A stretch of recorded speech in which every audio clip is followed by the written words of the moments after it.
آل محمد کا کام بھیڑ جمع کرنا نہیں تھا اپنے پاس، صاحبان شعور کو جمع کرنا تھا. لہذا تاریخ گواہ ہے. انصاف سے بتائیے، اگر مولا اپنے دروازے پہ بھیڑ ہی جمع کرنا چاہتے تو نصیری سے بڑا احمق کون ملتا علی کو؟ نہ ہماری طرح مولا نہ آقا، سیدھا سیدھا خدا کہہ رہا ہے، دروازے پہ بھیڑ تو ہوتی، مگر قتل کر کے بتا دیا جو میرے رب کا نہ ہو وہ میرا ہو نہیں سکتا. سینے سے لگایا تو سلمان فارسی کو لگایا، سینے سے لگایا تو عمار یاسر کو لگایا، سینے سے لگایا تو ابو ذر غفاری کو لگایا، کمیل ابن زیاد نخعی اور میثم تمار جیسے. کوئی دکھا سکتا ہے ان کی زندگی؟ لاؤبالی لوگوں کی زندگی نہیں. بتا دیا. اس لیے آج میں ذرا رک کے کہنا چاہتا ہوں ایک بات. بعض باتیں آج ہمارے سماج میں وہ رائج ہیں جس کے بارے میں ہم ذرا سا بھی غور نہیں کرتے کہ ہم کیا کر رہے ہیں. میں ایک بات پورے چیلنج سے آپ سے بھی گزارش کرنا چاہتا ہوں اور آپ یہ پیغام سب تک پہنچائیں. اور میں جرأت سے کہتا ہوں کہ مجلس اعضاء شعور کی جگہ ہے، آگہی کی جگہ ہے. یہاں عقل اور شعور کو بیدار اور ایکٹیو بنانے کے لیے آیا جاتا ہے. جب آپ آئے تو اپنے شعور کو فعال رکھیں. کچھ خرابیاں نعوذ باللہ، ہم داد دینے کی مشین نہیں ہے کہ ہر بات پہ داد دیں. نہیں، پہلے سوچے عقل کے پیمانوں پر. اور انسان واقعا سوچنے لگتا ہے اس مقام پر کہ جب بے شعوری کی باتوں پہ داد دی جاتی ہے. اب یعنی اس سے بڑی انتہا کیا ہوگی؟ میں بات نہیں کرتا، علماء کی بھی یہی حالت ہے. دیکھیے، کوئی نہ عالم خاص طور سے ذمہ دار، نہ کوئی شاعر ذمہ دار ہے خصوصیت سے. اس لیے جب سماجی سوچ ایسی بن جاتی ہے تو یہ چل نکلتی ہے بات. ہمارے یہاں لوگ سوچتے نہیں، پیچھے سے لے کے آخر تک پورا مجمع کھڑے ہو کے داد دے رہا ہے. کس بات پر؟ میں خود بنفس نفیس حاضر نہ ہوتا تو یہ بات نقل نہ کرتا. مگر شاعر پڑھ رہا ہے کہ عجیب سی بات ہے، بولا یہ خود علی کا خدا یا علی مدد، اور آپ داد دے رہے. سوچا، غور کیا، نظریہ عقیدہ توحید کے بالکل برخلاف. اللہ بے نیاز مطلق ہے، وہ مختار کل ہے، وہ صاحب اختیار کل ہے. اگر محتاج ہو جائے تو خدا نہ رہے. یہ وہ چیزیں ہیں جس پہ ہمیں غور کرنا چاہیے. میں وہ بھی بات آپ سے کہتا چلوں، نصیری قابل تعریف نہیں ہے. اگر کسی کو یہ بات عجیب سی لگے تو ذرا وہ غور سے سنیں. نصیری قابل تعریف ہے، واہ واہ کے لیے ہے وہ یا لعنت کے لیے ہے؟ نصیری گمراہ ہے، نصیری قابل لعنت ہے، قابل تعریف نہیں ہے.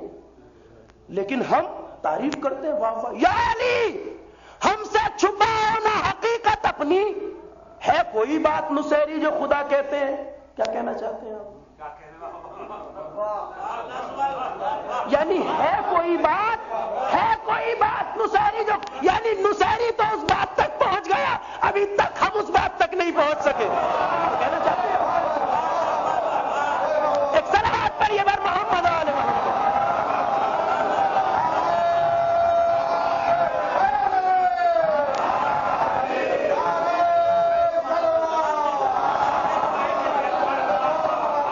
کیا کہنا چاہتے ہیں؟ اگر ذرا سا ہم شعور کو بروئے کار لائیں، کتنے تعجب کی بات ہے، ہم اس گمراہ کے اوپر داد دے رہے ہیں جس کا گلا علی نے اپنی تلوار سے کاٹ دیا. اور پھر یہ بھی پڑھتے ہیں، کتنے تعجب کی بات ہے جو علی کی. دیکھیں، نصیری کے بارے میں اگر آپ کے ذہن میں دور سے بھی کوئی یہ خطور پیش آئے کہ وہ برحق تھا تو یہاں آ کے ختم ہو جائے گا. اس لیے کہ نصیری ایسا کافر تھا جسے علی نے زندہ چھوڑنا بھی گوارا نہیں کیا. اور بھی کافر جی رہے تھے، مگر یہ ایسا کافر تھا جس کے اپنے تلوار سے جس کا گلا کاٹ دیا. اور آپ جانتے ہیں علی کی تلوار سے جس کا گلا کٹے وہ خود مومن ہو، یہ تو بہت دور کی بات ہے، اس کی تو 7 نسلوں میں بھی کوئی صاحب ایمان نہیں ہوتا. صلوات پڑھے بر محمد آل محمد.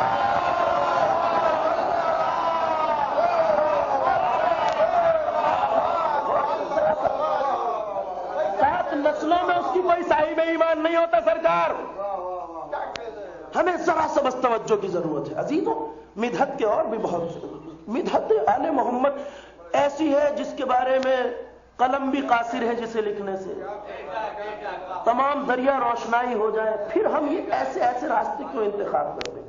اور میں پھر وہی کہوں گا، نہ کوئی خاص شاعر مراد ہے، نہ کوئی خطیب، ہمارا عام سماج جس طرح کی حالت میں، بس ہمیں اپنے سماج کو منزل شعور کی، اگر یہ خرابیاں اب تک تھی تو ہمیں کوشش کرنا چاہیے کہ آئندہ نہ ہو، اس لیے کہ بے شعوری کا کوئی تعلق دروازہ آل محمد سے نہیں ہے، ہمیں شعور۔ اب یہ بہت توجہ کی بات، وہ زمانہ دیکھیں، ایک بہت عجیب سی بات میں آپ سے سنانا چاہتا ہوں کہ صاحبان عرفان نے یہ کہا ہے، جہاں یہ بات بے انتہا صدمہ عالم کی ہے اور افسوس کی ہے کہ ہم زمانہ معصومین میں نہیں تھے، ہم مولا کے زمانے میں ہوتے، سید الشہداء کے زمانے میں ہوتے، حسن مصطفیٰ کے زمانے میں ہوتے، جہاں یہ بات مقام افسوس ہے وہیں مقام شکر بھی ہے کہ ہم اس زمانے میں نہیں تھے۔ صاحبان عرفان نے کہا یہ مقام شکر بھی ہے۔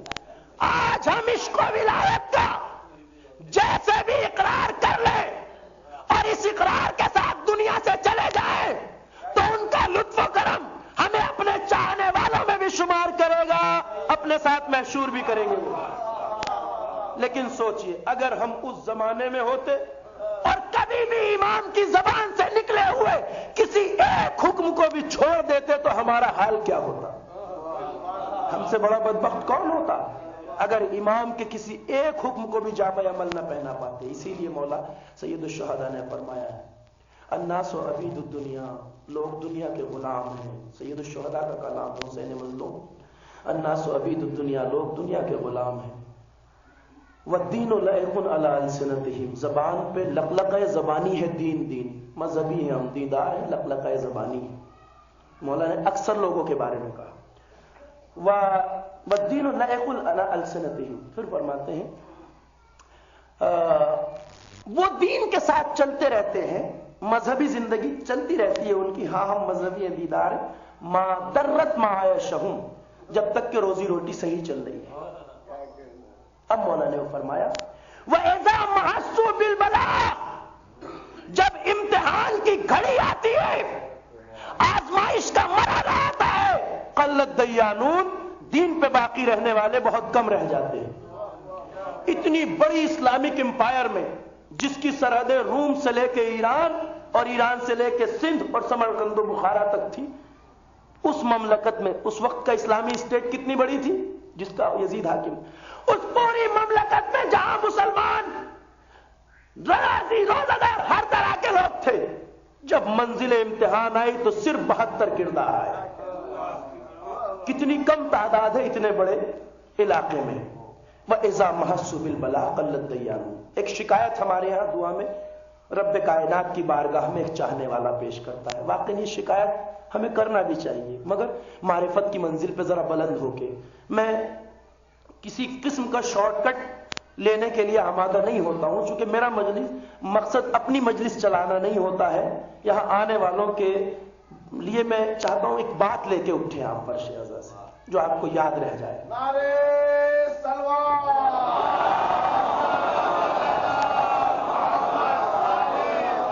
اللہم انا نشکو الیک فقد نبینا وغیبت ولینا، ایک دعا ہے جس میں صاحبان ایمان اللہ کی بارگاہ میں عرض کرتے، پروردگار ہم تیری بارگاہ میں شکایت رکھتے ہیں اس بات کی کہ ہمارے پیغمبر بھی ہمارے درمیان نہیں ہے، ہمارے لیے امتحان کی منزل ہے، ہمارے پیغمبر ہمارے درمیان، وغیبت ولینا، اور ہمارے زمانے کا امام ہماری نظروں سے غائب ہو چلے۔ اس شکایت کی وجہ جانتے ہیں آپ کیا ہے؟ ہمارا امام ہماری نظروں سے اوجھل، ہمارا ہاتھ آپ کے دامن تک نہیں پہنچتا، اس سے بڑی بد نصیبی اس وقت ہماری نہیں ہو سکتی۔ اسی لیے انتظار کرنے والے جو زمانے غیبت میں انتظار کرتے ہیں، کل مجاہد فی سبیل اللہ، ان کی پوری زندگی ایسے گزرتی ہے جیسے اللہ کی راہ میں جہاد کر رہے ہیں۔ کل مجاہد فی سبیل اللہ۔ شکایت کیوں ہے میں بتاؤں، اگر کوئی مسئلہ مشکل ہو تو اگر معصوم موجود ہو تو ہم ڈائریکٹ اپنے مولا سے پوچھ سکتے ہیں، بڑی آسانی، لیکن اگر امام تک ہماری رسائی نہ ہو تو ہم کس طرح دریافت کریں؟ اب ایک بات آپ کے اذہان عالیہ تک منتقل کرنا چاہتا ہوں۔ بعض افراد جو لوگوں کو دھوکہ دیتے ہیں یا معصومین کی تعلیمات کے خلاف لے کے جاتے ہیں، اس کی وجہ یہ ہوتی ہے کہ بعض چیزیں انہیں ایسی مل جاتی ہیں جنہیں وہ خود نہیں سمجھتے. میں روایت پیش کرتا ہوں اور یہ دیکھیے کہ حضور امام کا کتنا بڑا فائدہ ہے. میرے بزرگ ذرا توجہ سے سنیں. ایک چاہنے والا آیا مصحف ناطق حضرت امام جعفر صادق علیہ السلام،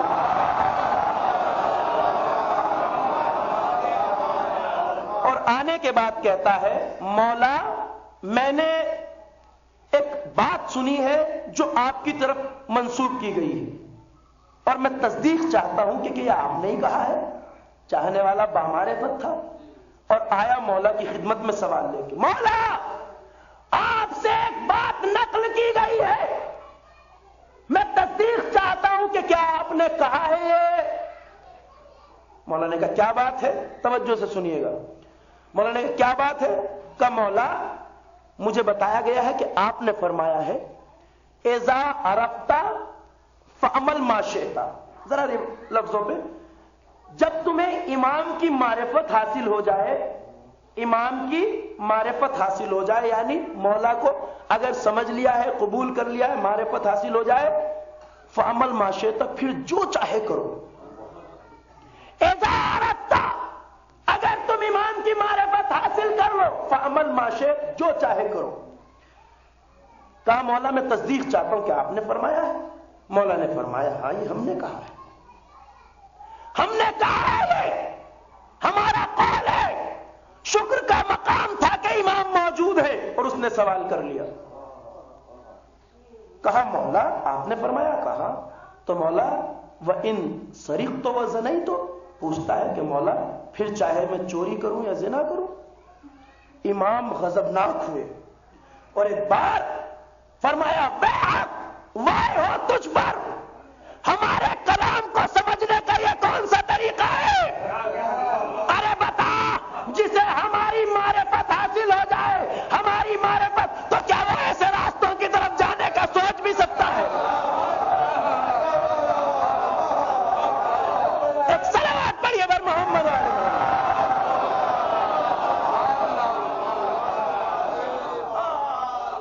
مولا نے بتانا چاہا کہ ہماری معرفت، ہمارا عشق گناہوں کے مقابل میں سب سے بڑی رکاوٹ کا نام ہے.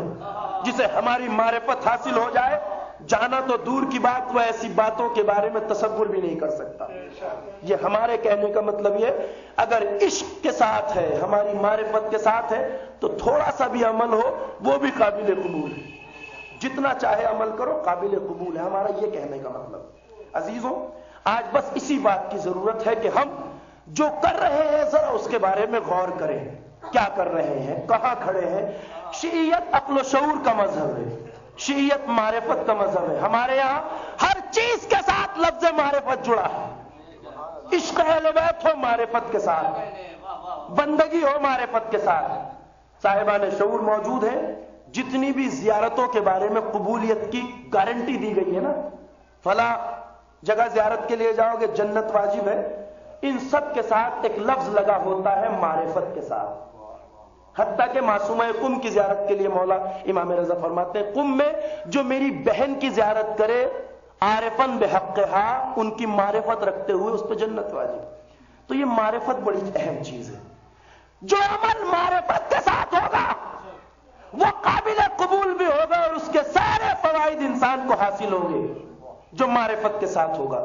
کیونکہ بے شعوری کا مذہب نہیں ہے عشق آل محمد. عرض کرنا چاہتا ہوں ایام اضحیٰ ہے اور آپ کے لیے 2-3 مفید باتیں بیان کر کے بات کو منزل تمام تک لانا چاہتا ہوں. ذرا سنیے گا. آج ہم جو کر رہے ہیں عزائے سید الشہداء، ماتم کس چیز کا نام ہے؟ ذرا سا ہم ان حقائق کی طرف غور کریں، بہت کچھ ہمارے سماج کو حاصل ہوگا. عزاداری سید الشہداء بیداری کا نام ہے، جرت کا نام ہے، قیام کا نام ہے. اس کی مقصدیت کو ہمیں پہنچانا چاہیے دنیا میں.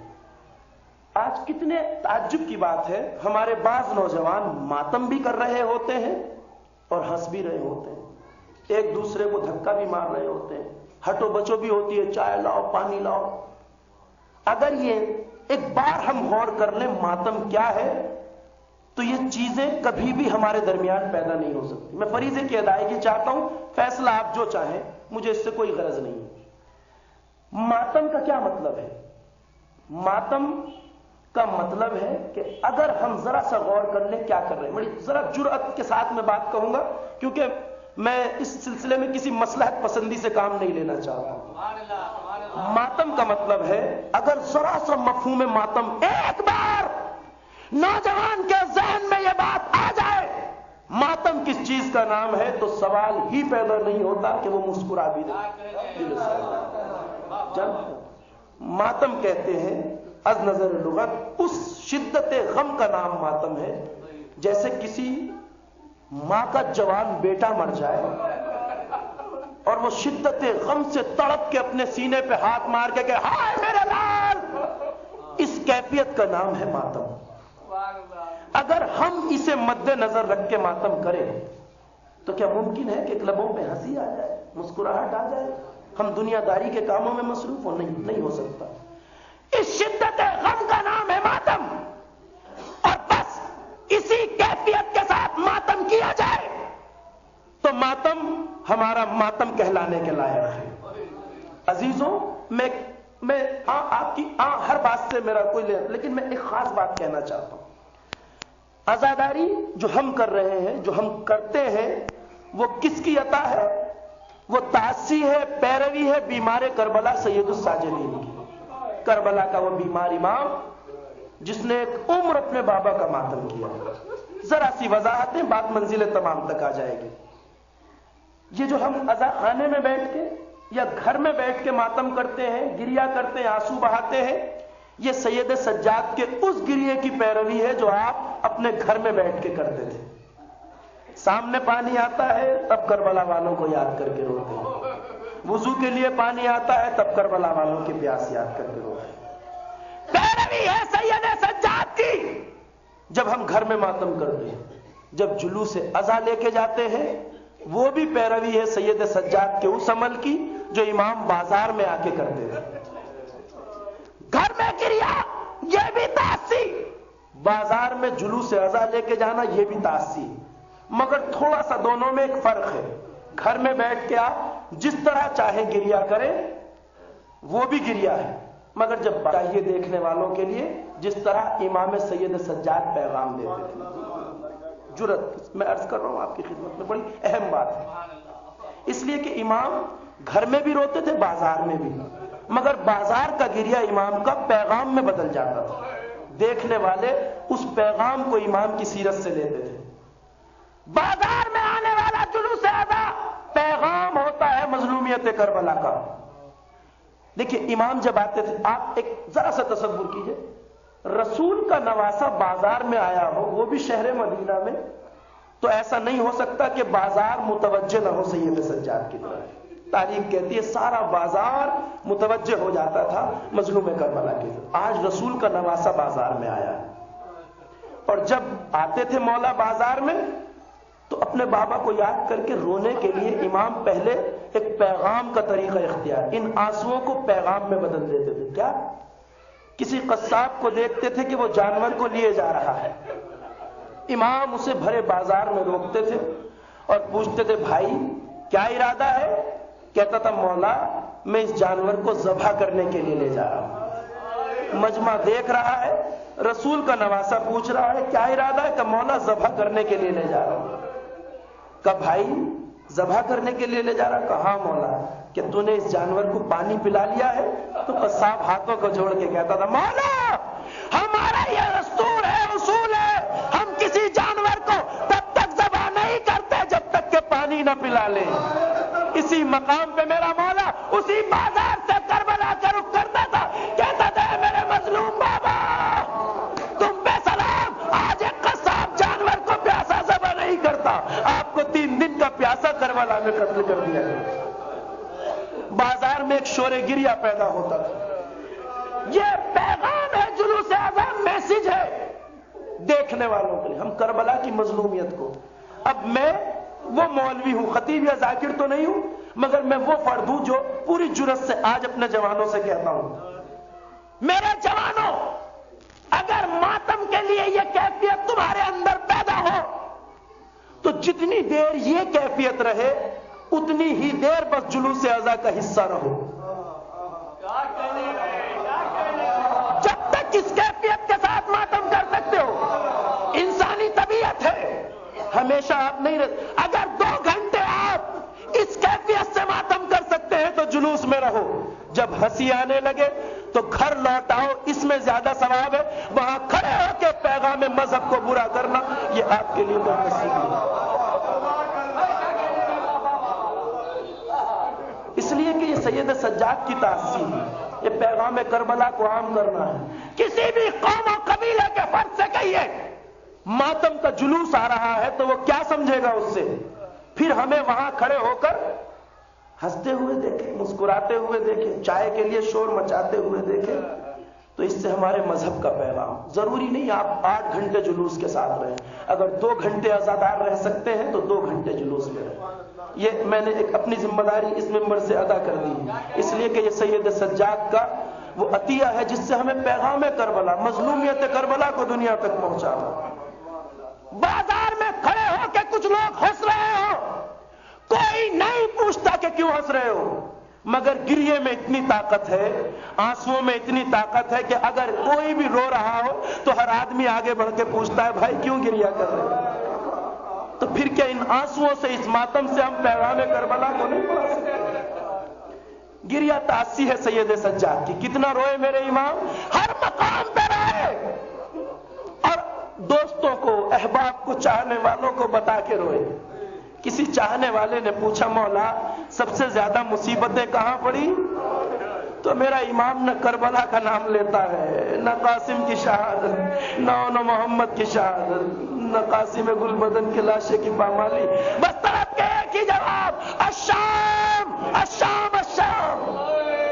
عابد سے جب وطن میں کسی نے کیا کلام، گزرے ستم زیادہ کہاں تم پہ یا امام، فرمایا روکے آپ نے الشام شام شام. سرننگے میرا کنبہ تھا اور گرد خاص و عام. ارے بیووں کو دیکھ دیکھ ادو شاد ہوتے تھے، بابا کا سر بھی روتا تھا اور ہم بھی روتے تھے. اجرکم اللہ.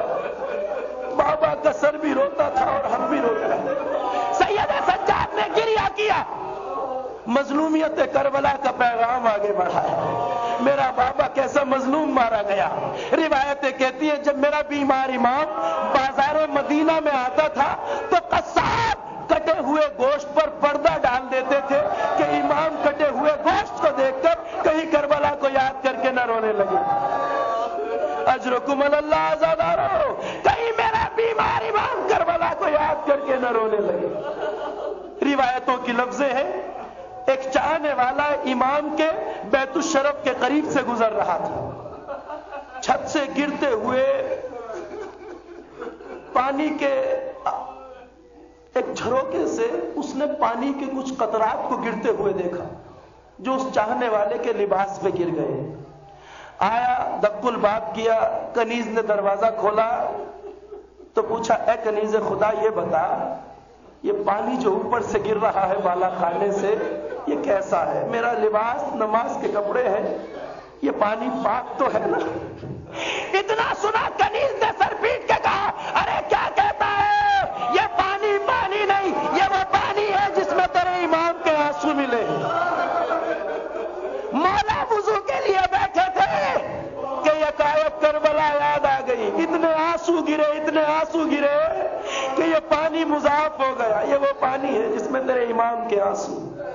اجرکم اللہ. چاہنے والا تھا، دل بھر آیا. کنیز سے کہا مولا سے اذن باریابی حاصل کرو، میں مولا کی خدمت میں آنا چاہتا ہوں. روایت کہتی ہے مولا نے اجازت دی. چاہنے والا اس جگہ آیا جہاں مظلوم امام بیٹھا گریا کر رہا ہے. آنے کے بعد چاہنے والے نے کہا مولا کب تک گریا کیجیے گا؟ آقا مدتیں گزر گئی، آقا اب صبر کیجیے. تو روایت کہتی ہے میرے امام نے کہا اے چاہنے والے تو نے انصاف نہیں کیا، بتا یعقوب کا ایک یوسف صرف نظروں سے اوجھل ہوا تھا. فراق یوسف میں یعقوب اتنا روئے کہ آنکھیں سفید ہو گئی.